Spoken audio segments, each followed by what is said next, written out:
blocked by Ibaka! With no regard for human life! Fournier! Iguodala to Curry, back to Iguodala! Bruder to the basket! Finally! Here goes Victor! Oh, Oladipo! Big time play! Big time play! Woo! Hello and welcome to NBA Post Up. My name is Cyrus Rogers. And I'm Kaunda, Chama, as usual. Well, you know, we're all about the NBA on the African continent. Post Up is where you can find all of your NBA entertainment from myself and Kaunda. But you want to go to NBA.com for all your information, and you got to also go through your Kwese channels. NBA basketball is freely available on Kwese Free Sports, where we are in country, and you can also get it on many other areas as well. The Kwese Play device in South Africa. In fact, we're trying to take over the world. Absolutely, because you can also get it on your Kwese app on your cell phone. So, you know, we're everywhere. That is true. That's what Kwese means.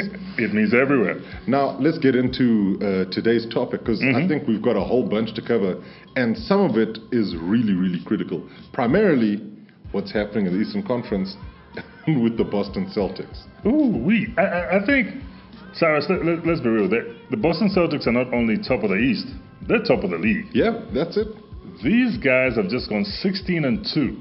Yeah. And if you step back just a second, they had quite a disaster in their first game, which was against the Cleveland Cavaliers, in which they lost Gordon Hayward.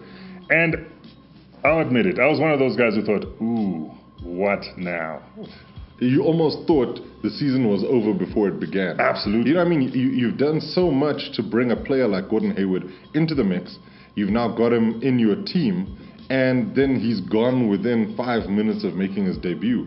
And I mean, it's so sad, and we've spoken about this a bit on the podcast.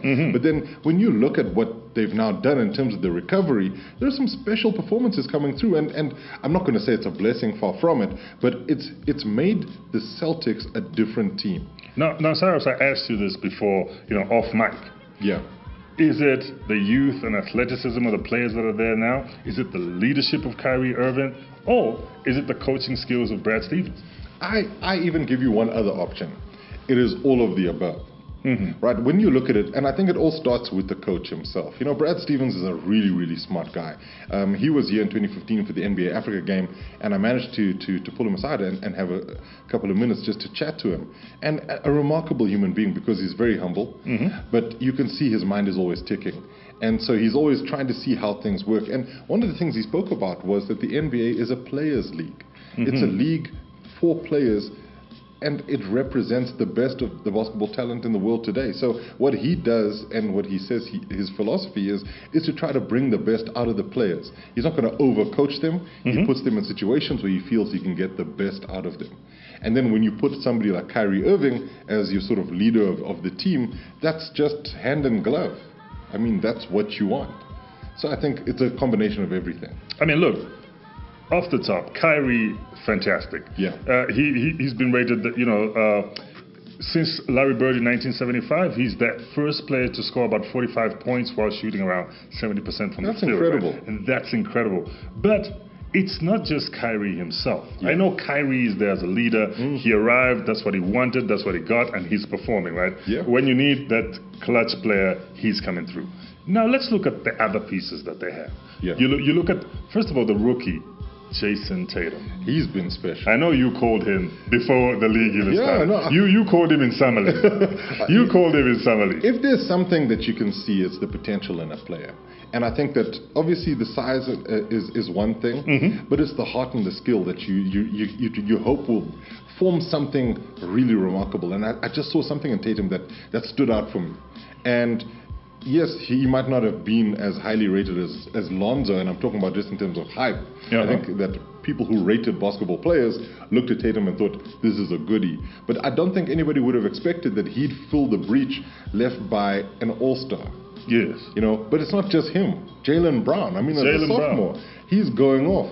Look, Cyrus, Jaylen Brown, we saw what he was going to do this season when he was in Africa early this year, and he participated in the NBA Africa game. You could tell that even in the offseason, this guy's working on his game, he's working on his shot, he's working on getting to that rim, and just the energy that he plays with. He's an explosive player. He really is. And I think he's showing that this season that he might be a sophomore, but he can play right up there with the best of them. And I think the makeup of the Celtics team is what is really critical for their success, because when you look at it, you've got Kyrie on the one end, really running point and allowing everybody else to be the best players that they can be. And then Al Horford, I think that by his standards, last season wasn't his best. But he's really getting back to the kind of Al Horford we saw at the Hawks, who could take over games and play his part. And you throw in players like Marcus Smart, Terry Rozier, these guys are really, they're really focused on doing well for the team. And so there's no egos. They always talk about wanting to try and succeed and not necessarily letting the success get to their heads. They beat the Warriors, I know. I mean, one of the 16 victories, is when the Warriors took an L to them, and that was incredible. I mean, I expected, look, that time the Warriors won a streak. They were currently on this streak. I think they were on 14 wins at the time. Now, I was thinking, oh my word, this is when the Boston Celtics streak comes to a crashing halt. And there they were. They took the Warriors, the defending champions. And it's their defense that is really what's critical, because I think they're league leading in terms of not allowing opponents to score. They're number one in the NBA in opponents' points allowed, and making sure that they don't give any of their opponents easy looks and easy buckets. I think the Celtics, if they continue with this, I see a finals appearance in their future. Wow. When you say future, let's just get this on paper, on record. On record, do you say this season on future, or maybe in the next coming season? Okay, I'm going to go for it. I think this season. This season. I think that you combine how they've played with just the other teams in the Eastern Conference, and they just seem to be in a way better space. The Cavaliers, you can never write them off. And you're never going to write off LeBron James. But I think that the Celtics learned from losing last season in the conference finals. And I think that they might just be able to say, look, Kyrie, you might be the person that takes us to that next level. What do you think? Do you think they'll do it? Look, I actually can't write them off in finishing this season top of the league again. I mean, top of the Eastern Conference again. The momentum that they have, and I always go back to that moment when I saw Gordon Hayward laying on the hardwood. I was like, oh my word, this is the end of the season for the Celtics. But they've come together. They've built up a great unit. Especially the starting unit, very efficient. Does work. Their leader is clutch. He's got a point to prove. He came there with a chip on his shoulder, and he's not backing down. This second unit is not bad either. It's not too bad. So I believe in the Celtics at the moment. But you're not seeing the finals, the NBA finals in their future this season. No. I've got a feeling LeBron James and those Cleveland Cavaliers will do a turnaround at the halfway point, and they'll cruise through. Oh, well, look. Let's see. Absolutely. It's really early in the season to see. But for all of your information, go to NBA.com. Anywhere in the African continent, you'll see write-ups, reviews, all the information you need on the NBA. One of the things on the website is something you wrote. Yes, our African Player of the Week. Yes. And it could go to none other than the Cameroonian sensation that is Joel Embiid. Joel Embiid. Some might say that he is possibly the biggest person to ever step on a basketball court from an attitude perspective. Maybe. Maybe. Because if you remember, there was Rona test before Meta World Peace. There was, Obviously, I'm kidding. No, but currently, I think he could currently be the biggest thing on the court from an attitude and a personality perspective. And we're not even saying this in a bad way. No. He seems to have gotten into a couple of scrapes, but I think he's the kind of guy who likes that side of the game. What was it for you that made him stand out for this week in particular? Look, on a serious note, right? Although I'm going to talk about his jokes. On a serious note, it's about his jokes. For me, Joel Embiid has recognized that it's not all about just the sport. I mean, basketball is at the heart of what he does, right? But it's also show business. It's also entertainment. And he's a showman. Yes, he's a showman, and he's showing us his personality. Now, he's the true Joel Embiid. I think we're seeing him now. He's comfortable. He's healthy. You know, he hasn't started off, wobbly. He's healthy. And the trash he can talk on social media, he can back up. That is it. Like they played against the Pistons, and he was like, "Yo, my man Andre Drummond does not play any defense. What am I to do?" Yeah. And he would go up there and he would dominate the LA Clippers, and he would talk about DeAndre Jordan, like, "Yo, man, I know your season, but I owned you." And Willie Reed. I mean, Willie Reed really upset during that game. Donovan Mitchell, the rookie from the Utah Jazz, pushes Embiid, and that seems to fuel him. I think okay, look, let's look at Embiid's numbers first before we get carried away with his personality. Because I think the thing is that from a points and rebounds perspective, he's leading the Sixers in that regard. And he's just been phenomenal, averaging a double-double, right? Yep, averaging a double-double. Embiid is putting in work, and he's performing. I mean, even if you look at his shooting percentages, I mean, 51% from the field. Yeah, that's high.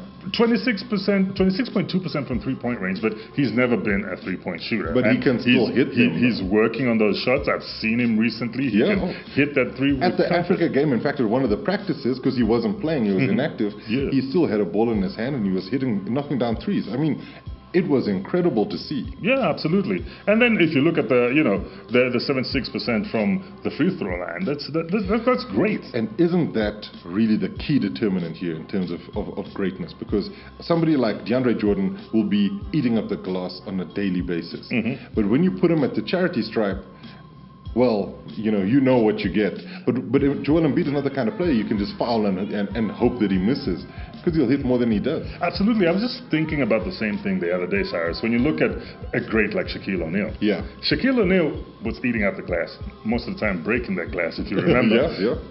But when you fouled him and he went to the charity stripe, 9 times out of 10 he would miss. That was the hacker Shaq. Wasn't that how that sort of play came about? Because you knew, stop him scoring and try and make him earn it. Try and make him earn it. But with Joel Embiid, you do not make that mistake. Exactly. Because he will knock down those free throws. And I mean, if he's averaging 22.8 points a game and 10.9 rebounds a game, and you're still throwing in 3.5 assists a game, this is an all-round great player in the NBA. Look, Cyrus, from just what he did, in the last season. I mean, he started all of the Philadelphia 76ers 13 games so far, right? Yeah. And he has been managing 29 minutes a game and averaging a double-double. I mean, I just looked at these numbers and I was special. This is our Africa Player of the Week. And you know what? He carries on like this, I think they might just give him the keys to Philadelphia. If he manages to help them. You never know. Him and Ben Simmons take the Sixers to the playoffs. He is that personality. He is putting up the numbers. He can talk trash, but he can also back it up at the same time. And that's what we want. You got to back it up.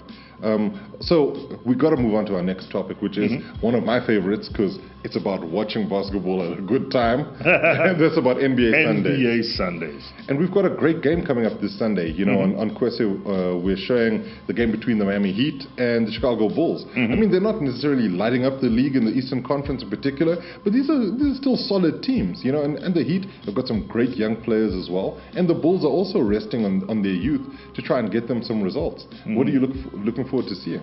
I mean, I think this game is about the big man. I can't wait to see. I like Hassan Whiteside, and I love Bam Adebayo. Idris Bam Adebayo. He was such a beast in the Summer League. I can't wait for him to start getting more minutes. I've been a Hassan Whiteside fan for a long time. Same for Goran Dragic. I think he's great in the backcourt. Also, the Bulls. I mean, who's this rookie at the Bulls? Oh, Lauri Markkanen. That guy, they talked about a unicorn in New York. I think Markkanen looks like the kind of player who could be maybe a unicorn-esque at the Bulls. His ability to shoot three-pointers, and he's such a long and tall player. He just makes it so difficult to guard. So I love seeing him at the Bulls. And the Bulls have also got a couple other youngsters who are really trying to do their thing. When you look at the players that have made their way across to Chicago after the trade of Jimmy Butler, the likes of Chris Dunn. And what's really interesting is that they say edging his way back to fitness is a certain dunk contest champion, Zach LaVine. Ooh, yes. Now, I don't think he'll be ready for the game this Sunday.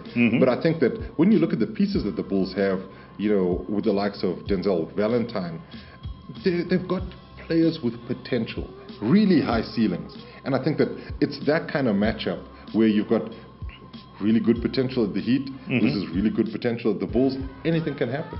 But the main matchup for me, Cyrus, is the big guys. Yeah. I want to see, because I'm a big Hassan Whiteside fan, because he's one of those guys who's so impressive. Yeah. He can block a shot And grab the ball Yeah. and pass it to his teammate. But then again, Robin Lopez, I really wasn't feeling him last season. I felt he was being a bit lazy and he wasn't performing. But this season, he's shown another side of Robin Lopez. So I want to see what's going to happen in the paint. It's going to be a really great matchup in the paint. I think the Heat and the Bulls really have got a lot to prove to each other. And I think that's why this Sunday's game is going to be something that we really have to tune in for. So that's the end of Post Up for this week. But a reminder, everybody needs to play the predictor game.